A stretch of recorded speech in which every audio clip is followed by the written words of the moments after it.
What is going on, everybody? It is your boy Lane and Phil, and today we are here to talk to you about trash. Trash, trash, trash. All of the things that you should be including in your lists to help you score better. Phil, what do you think of when you think of trash? I think of my most valuable units. Like, they get the trade battle started. They score me primaries. They score me secondaries. They do everything in a game, and depending on what army I'm running, like they are essential for me winning or losing a game. In terms of when I first started learning how to play 40K, I lost games because I didn't use my trash properly, and then now, like, even in the list building step, I am so cognizant of what units I'm taking for quote unquote trash. Yeah, and there's so many different kinds and so many different availabilities depending on what army you're playing, but they all kind of generally fill some of those same roles. Whether it's high OC, obviously action and scoring pieces, screening, move blocking. Some trash still has great kill potential. You playing GSC is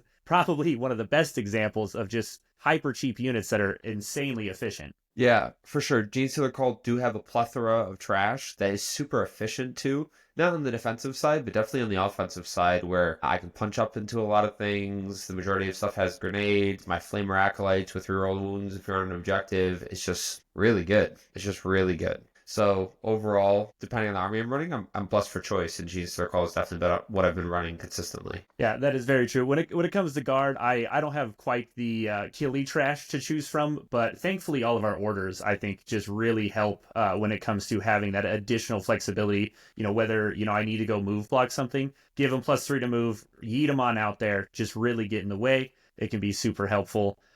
Or doubling the OC, or at least giving +1 OC can definitely help some of those primary battles. Yeah, and you're doing it with what's considered a low value unit. And when I say low value, I mean like low point value. So maybe it's 100 points or less, or sometimes like your commissar, 50 points or less. Like those are considered trash units, but they are so valuable because they are cheap and you don't mind throwing them away, and they serve a purpose. So yeah, absolutely.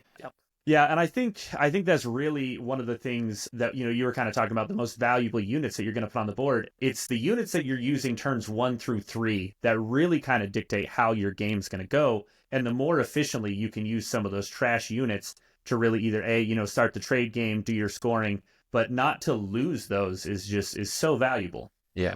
Yeah, like you have to trade them correctly. There is a point to cost ratio that sometimes is not apparent when you're using the unit. Let's take Striking Scorpions, for example. So they have an infiltrate, they have a scout, and they have a normal move. Does that mean that they have to go score points immediately? Like they have to be the thing that does the point scoring to make them valuable? It's not. Maybe they line up outside your deployment zone or 1 inch away in front of a model, and they hem you into your deployment zone and they just block everything off. Those are definitely things that can happen, and it doesn't result in immediate points, but can be really valuable for a very cheap unit. Yeah, and that is, the biggest key is that cost effectiveness where you're trying to get the value. It's always great to have multiple options as far as what units can do. Some are more specific, for instance, like my Scout Sentinels, right? They don't have to just be this little action monkey, right? I'm also getting a great tech piece and giving myself reroll ones by having them in there. But knowing when to go actually send them out is so crucial. Yeah, for sure. And when you are learning more and more about the game, that is a huge part of it, right? And I would say probably one of the parts that'll separate you from like an average player or maybe a player that's underperforming to that next level up. And it's a very, I'm not gonna say easy because it's not, because you're valuing what is sometimes a not very durable unit to do something that's kind of critical, and you can't really make a mistake in that aspect, but it can result in just winning games consistently. Yeah. So let's see. Trying to think of how to phrase this the best for you here, Phil. What would you say are some of those, like, is it worth it points wise, right? Like, what are some of those situations where you're like, I should send my trash, I shouldn't send my trash? Yeah, so the ones that stand out to me the most in terms of worth it are things like area denial, right? Like if I pull that secondary turn 1, well, I'm sorry, I'm sending like my little 5-mana Pure Straits out there, or I'm sending a squad of Flamer Acolytes out there, or maybe I'll send like my Lictor out there.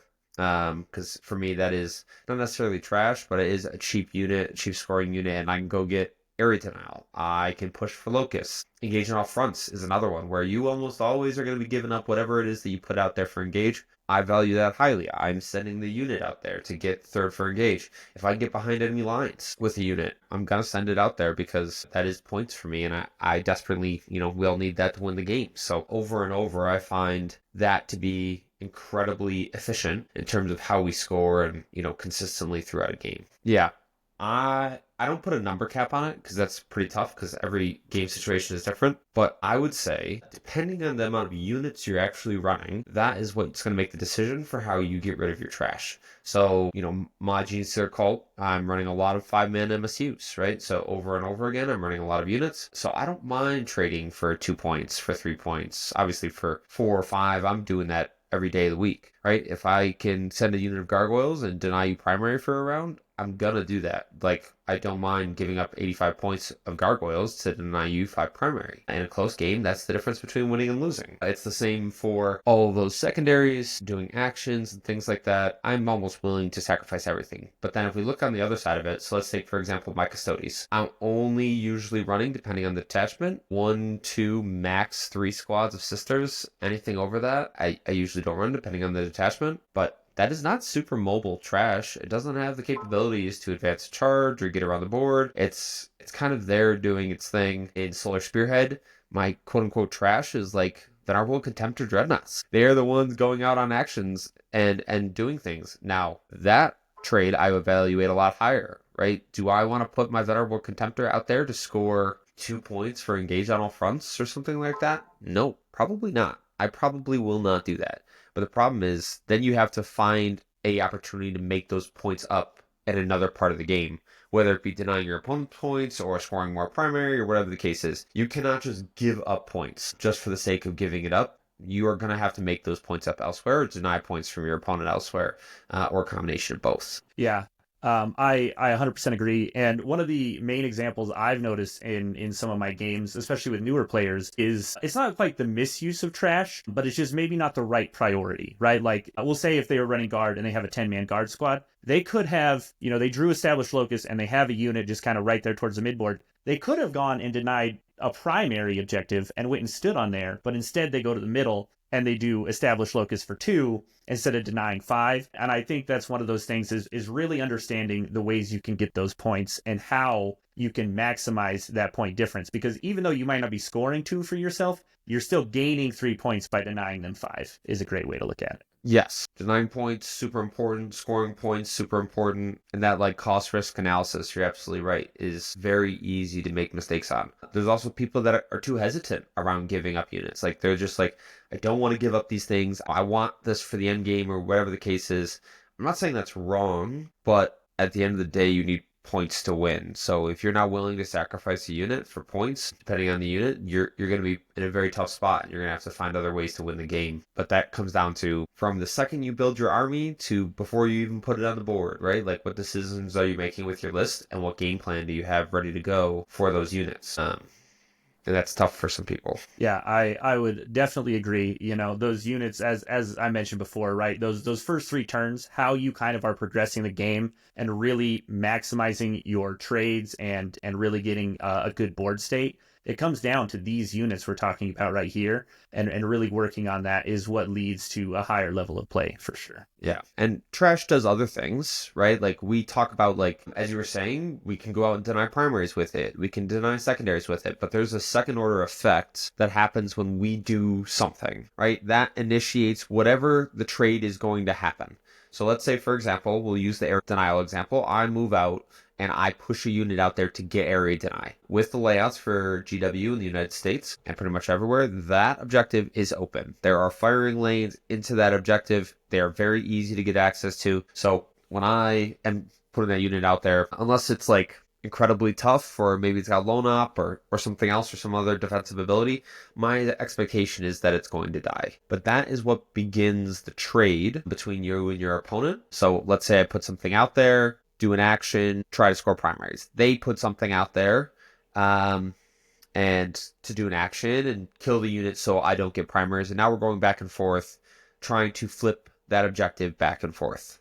And that trading aspect feels a lot different for like my Custodes, where I'm putting out a 200 plus cost brick of wardens with a character attached to them than my little 75-point Flamer Acolyte squad, right? Like, if I don't trade properly, I just lose games because custodians don't have the opportunity to trade with a whole bunch of stuff. It's got to be very specific. But my Jesus cult, when we talk about trading armies, is probably one of the best because I put those Flamer Acolytes out there. You kill them, great, they're coming back. And yeah, it's tough. Yeah, it definitely is. And we can't all be blessed to, play Chaos Knights where you just got 13 dogs that are all basically trash and treasure at the same time, right? You get to play both sides of the spectrum with almost every model. They're just so point efficient across the board. But then they have their own struggles too, right? They do have 8OC, which is nice, but that is 10 to 12 units total. And if we talk about when, let's just say they lose 3 on the first turn, that'd be pretty high, I would say. But if you give me 3 armorers to kill or war dogs or whatever, I will kill 3 war dogs, right? So if you lose 3, now we're down to potentially 8 units to do actions, to do control primaries, to zone out your backfield, or whatever it is that you're trying to do. That number gets really, really tight really, really fast. So it's very interesting overall in terms of what those trading units look like for each army. Because, yeah, you're right. Chaos Knights, they are in a unique spot. Imperial Knights, we could talk about it later, but man, they've had a very interesting couple of weeks where they've done really, really well at tournaments over and over again, whether it be overseas or here in the US. And a lot of that is because they've started to include sisters and immolators. And I think that's a really interesting, quote unquote, trash unit that is finding a lot of success there. Yeah, definitely is good to, at least if nothing else, have the availability of some good Imperial agents to include with that army for sure. Yeah, you think you touched on it before, but understanding unit count, I think is something that you really want to do, and it doesn't even have to be just the overarching. You definitely want to take a look at that, but even just like regionally on the board, you can understand the layers of, if I go here, then they go there. Who's going to end up with control of this as we fight over it on the different turns is just such an important part of what we're talking about in that trade game. Yeah. You're absolutely right. And I would say that's not an obvious thing. If I were to talk to a new player and talk them through about how important, your trash units are and trading objectives, it's going to go one of two ways. Either they're going to be so conservative about trading their units that it's going to prevent them from scoring points, or they're going to be too aggressive with trading units and they're going to get to the end of the game and have nothing left and not have enough of a points advantage to cover the difference, right? So, finding that balance between what point scoring looks like, trading those units effectively, and what your end game looks like are so important. So I did touch on it once, but I'm going to say it again. You should have a game plan with your list when you build it. You should have an idea of, especially for tournament play, you should know the terrain layout. So you should know how I'm going to stage these units, when I'm going to send these units up. I have a general idea of I'm not going to push this unit out until turn 2, turn 3, unless something were to happen. Same thing with your trash units. If I get area denial turn 1, what am I sending out there? If I get containment turn 1, what am I sending out there, right? All of those things make such a huge difference for these armies. And if you don't have a game plan and you get to the board, it becomes very, very difficult. Yeah. And I think this next point, I think it does, especially for some newer players, it touches on more than just trash. Is too many players are like, well, it could do this. Does it have to go out to actually do something, right? Could it just sit behind the wall for another turn, right? And understanding that is just such a huge part of it. With trash especially, the number of people who are like, yep, I'm just going to put a 10-man squad on the middle to make you deal with it. Well, it's like, they can easily deal with it, and you're getting nothing in return. You're not forcing them out, depending on what armies you're playing, you're not going to get any value by doing so. Yeah, for sure. Now, that brings up an interesting thing, and one of the things I love about 40K is there's different types of trash. So one of my other armies is Death Guard. So I have trash that's fed at bloat drones, right? Very cheap unit, but holy crap, are they tough. Toughness 9, 10 wounds, 5 up invul, 3 up base save. That is still trash, right? But that is very, very tough trash, and you have to put something reasonable out to kill it. But then on the flip side, we have trash that's a lictor. And it's that lictor is lone op stealth, fights first, toughness 6. So you have to get close to me, or you have to charge me to pick up that unit. Also trash, but a different type of trash. And then let's take scouts, right, for Space Marines. Yeah. That is also trash, but it's a trash that you can pick up for free at the end of your opponent's fight phase. So that's mobile trash. So if you don't kill it and there's one left, well, now it's going up and down. It's just scoring points for the rest of the game because it's still getting value, where some armies, that unit is now worthless, right? Like, it doesn't have the mobility that it is. And that's probably, like, it's so interesting in terms of list building in different armies, because every army has to find ways to do that differently. So, Custodes, you're doing it with, especially in the Solar Spearhead detachment, maybe you're doing it with Telemons. Like, your Telemons are the ones going out there doing those actions, while your Venerable Contemptors are sitting on objectives. Or it's your Caladiuses, or it's your maybe Warden Brick if you're running it, or a Squad of Sisters. Like, your trash is much more limited overall than some other armies. Yep. But you're still not taking none. Yes. Always got something to do those jobs. So it's so interesting, right? Because there was a time in 40K where people just took like aggro armies, right? We're talking like 7th, 8th edition, even 9th edition for a little bit, where it's just like, I'm just looking to wipe you off the board. I don't care about primary scoring. You can't score points when you're dead. So I'm going to go all into murdering you. And the game will end and you will have nothing on the board, and I will have won because you have nothing on the board. Those days, as of right now, thank goodness, are gone. You have to play the game for 5 turns. The majority of armies don't have the capabilities to wipe everything, and they have to be cognizant of playing a game. Now, some armies are very lethal, some armies are very tough, but overall, you have to play the game for 5 turns, which means you have to have a plan for those units that do actions. Yeah, and I feel like one of the best ways it was explained to me when I was first getting into 10th edition was like, how well can you trade early and spend as little of your points as possible before the end of turn 3? You want to be the player that still has, we'll say 1,500 points versus their 1,200 points going into those final turns on the board. And it does change. This is obviously very army dependent, but in general, that's a way that it was taught to me, and I thought that was pretty good advice. Yeah, no, I would totally agree. And once again, it's a part that I really love about 40K, that now you are making those decisions, and every decision matters, from list building up until your deployment, up until like the end of the game. So it does make it a lot more interactive, and it gives us a lot to talk about, right, for playing 40K at a good level. Yeah, 100%. All right. Well, I think we've, as well as we have could, this rather large, overarching, somewhat ambiguous giant concept that is trash in 40K. I think we've done a fairly good job of talking about, what kind of units they are, how you're supposed to use them, when you should be using them, and many more just super ambiguous thoughts, I guess, that we've done our best to put into a video. Any other thoughts, Phil? Yeah, we'll condense it down to some very specific things that you as a player can apply to any army that you're running. Run through every secondary that's in the game and say, do I have a plan? Do I have a unit to do that action? Right? Can I do it turn 3 or 4 or 5? Do I have access to Deep Strike? Am I using strategic reserves properly? Am I doing these things properly? But do I have a plan for everything? And if you go, well, turn 1, if I get containment, I'm not doing it, right? Like, I don't want to poke anything out, especially on this, like, deployment layout. I can't do this. You need to ask yourself 2 follow-up questions then. Am I not doing it because I've list built incorrectly and I have literally no units that can do it? Or am I evaluating the value of those units incorrectly, where I'm saying this unit is not worth, 6 points for containment, and you're high if you don't think there's not a unit in the game that I wouldn't sacrifice for containment.